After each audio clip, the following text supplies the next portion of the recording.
નમસ્કાર, હું છું વિક્રમ વકીલ અને આપ જોઈ રહ્યા છો હોટલાઇન ન્યૂઝ. હિડનબર્ગે ફરીથી બીજી વખત છેલ્લા થોડા સમયમાં પોતાનો કુપ્રચાર શરૂ કર્યો છે. છેલ્લે જ્યારે ગયા વર્ષે એણે કેટલાક પ્રશ્નો ઉઠાવ્યા હતા અને આપણી દેશની ઇકોનોમીને પ્રહાર કરવા માટે, શેર બજારને તોડી પાડવા માટે ગંદુ રાજકારણ રમીને કેટલાક ખરાબ આપણા વિલન જેવા દેશ વિરોધી તત્વો ની મદદથી જે એક રિપોર્ટ બહાર પાડ્યો હતો એને કારણે ટૂંક સમય માટે શેર બજારને અસર થઈ હતી. લાંબા સમયગાળાએ તો કંઈ નહોતું થયું અને આખું એની યોજના આખી નિષ્ફળ રહી હતી.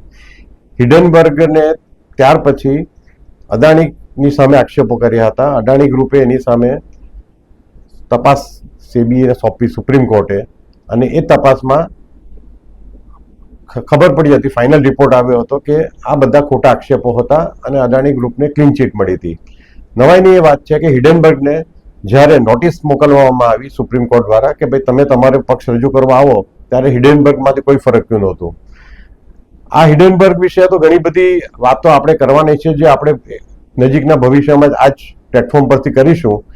પણ આજે એક તમને જે હિડનબર્ગના આક્ષેપો આ બીજી વખત થયા અને એ જો સુરસુર્યું થઈ ગયું, એ માટે ભાજપના પ્રવક્તા રવિશંકર પ્રસાદે શું કહ્યું એ જરા આપણે જોઈ લઈએ. मित्रों, हम उम्मीद करते थे कि तीसरी बार सत्ता से बेदखल होने के बाद कांग्रेस पार्टी उनके सहयोगी गठबंधन के लोग और उनको प्रमोट करने वाले टूल किट के लोग थोड़ा संयम और शांति रखेंगे. लेकिन नरेंद्र मोदी जी के खिलाफ इतना दिल में घृणा है कि तीसरी बार प्रधानमंत्री कैसे बन गए,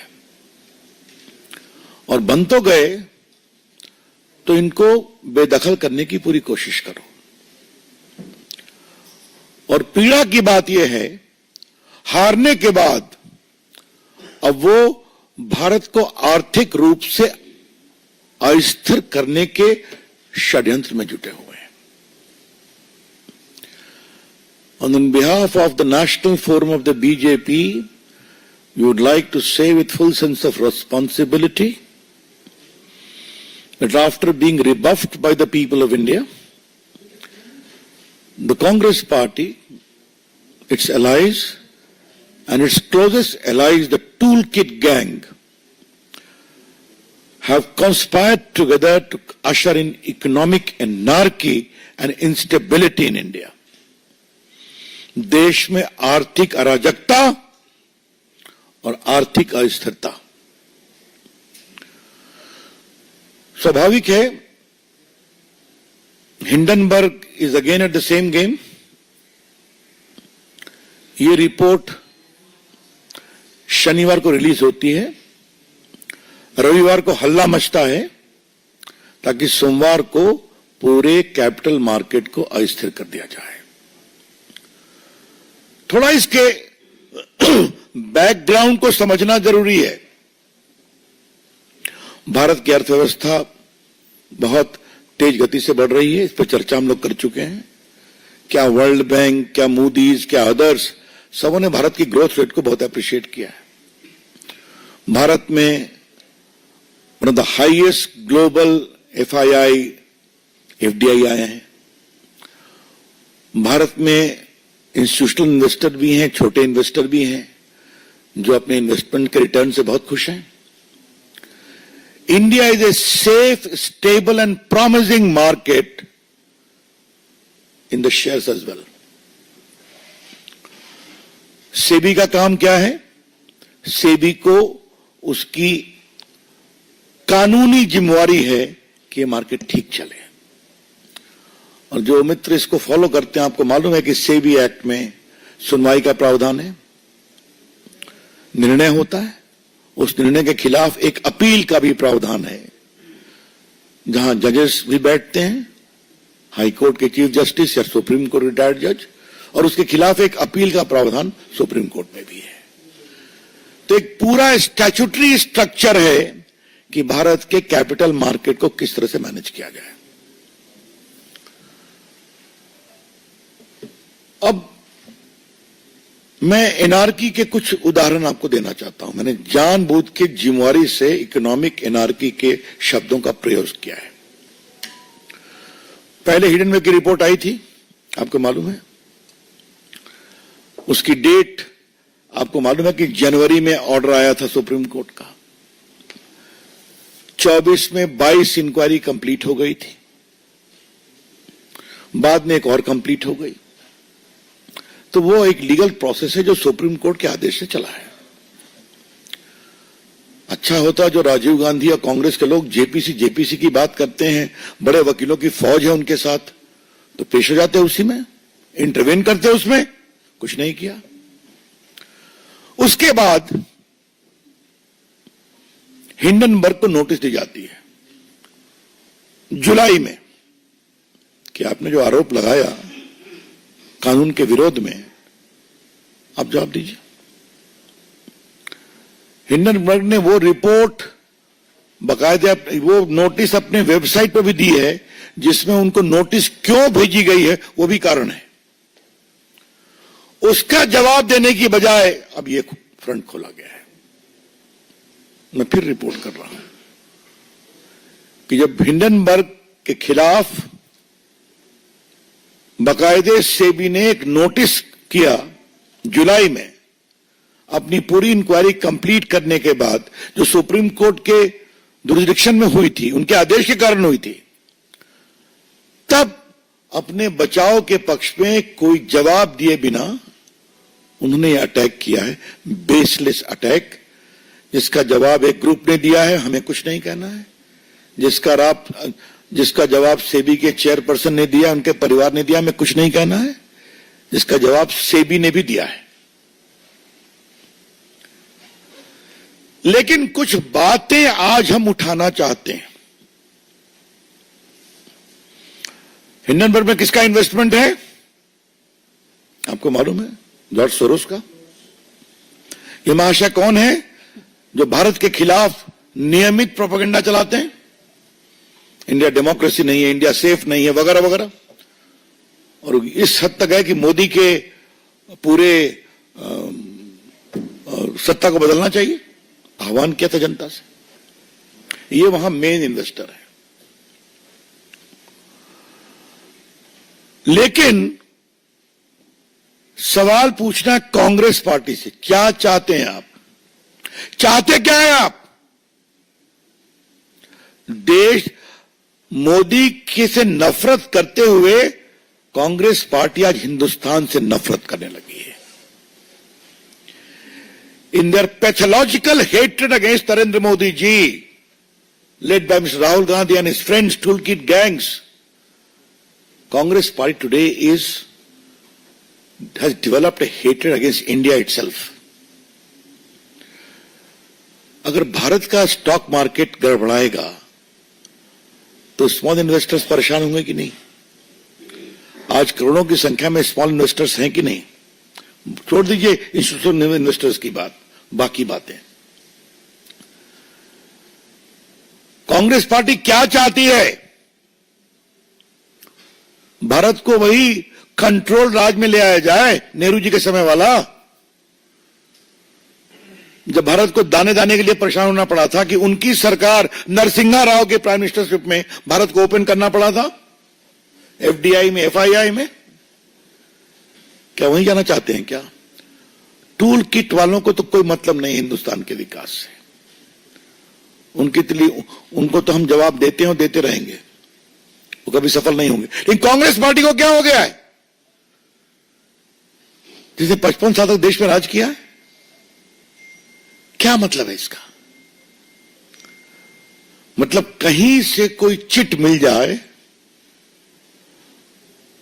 कांग्रेस पार्टी की पॉलिटिक्स में एक टूलकिट पॉलिटिक्स है, दूसरा है चिट पॉलिटिक्स।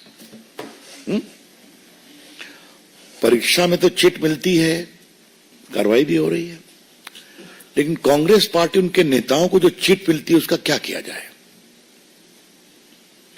कभी राफेल की चिट मिल गई तो लगे हिंदुस्तान में घूमने, वो सुप्रीम कोर्ट से हारे, माफी मांगना पड़ा, कंटेम्प्ट हुआ उनके खिलाफ।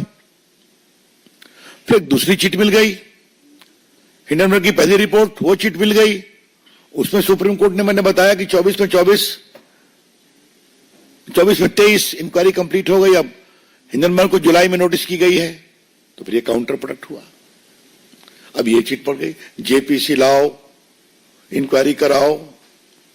मतलब भारत के पूरे स्टॉक मार्केट को क्रैश कराओ, छोटे इन्वेस्टर्स के पूंजी निवेश को समाप्त कराओ, भारत में कोई आर्थिक निवेश न हो विदेश का, एफआईआई और एफडीआई, वो सबको रोको।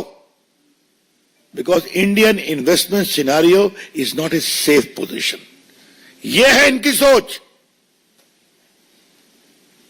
मैं कांग्रेस के पुराने नेताओं से कहूंगा, जिन्होंने भारत को खोलने में काम किया था, इकोनॉमी को, कि कब तक आप खामोश रहेंगे? हा? जब चमन उजड़ जाएगा, लेकिन चमन उजड़ेगा नहीं।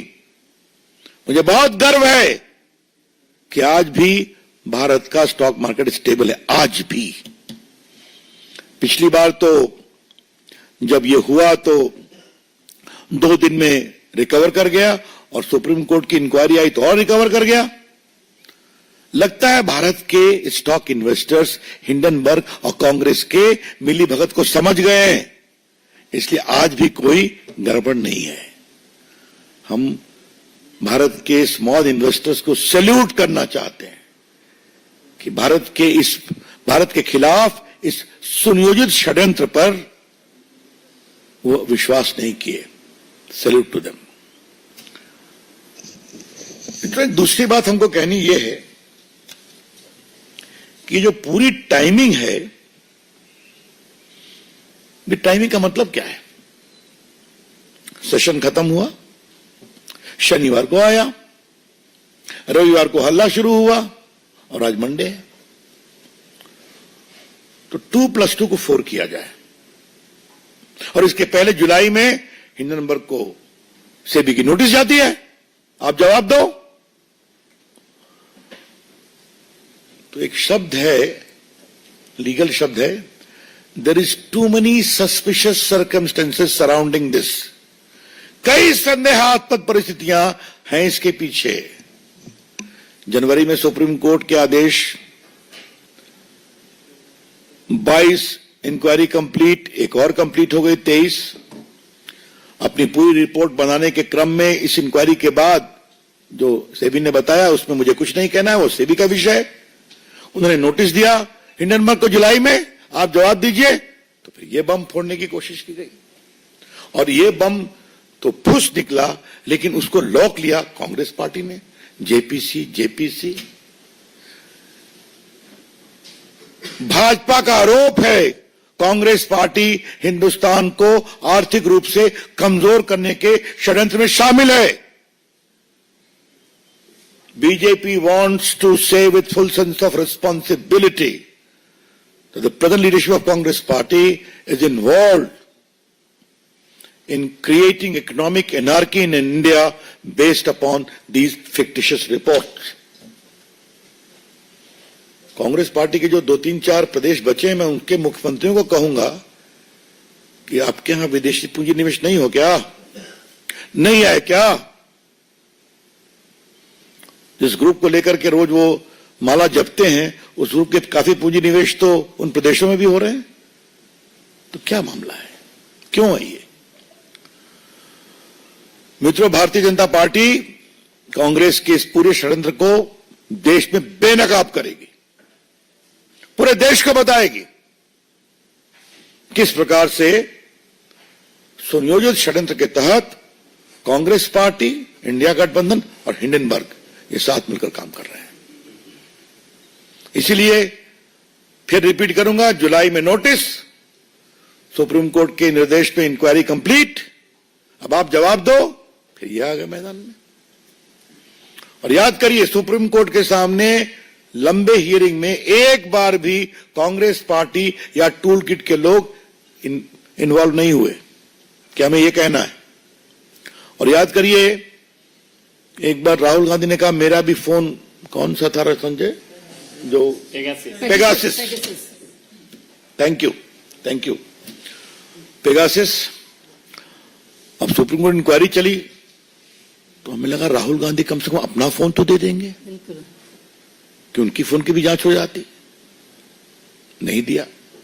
अब क्यों नहीं दिया, उस फोन में क्या था, क्या निकलता, कैसे निकलता, छोड़ दीजिए। तो आप खाली आरोप लगाएंगे और भाग जाएंगे, और इंक्वायरी आएगी तो उसमें जाएंगे नहीं। ये टोटल है। तो मित्रों, हम देश को आश्वस्त करना चाहते हैं कि भारत नरेंद्र मोदी की अगुवाई में तीसरी इकोनॉमी को बनना है तो बनेगा। मनमोहन सिंह की सरकार ने फ्रेजाइल इकोनॉमी छोड़ा था, 11th या 12th पर थे, 5वीं पर ले आए। भारत में पूंजी निवेश होता था।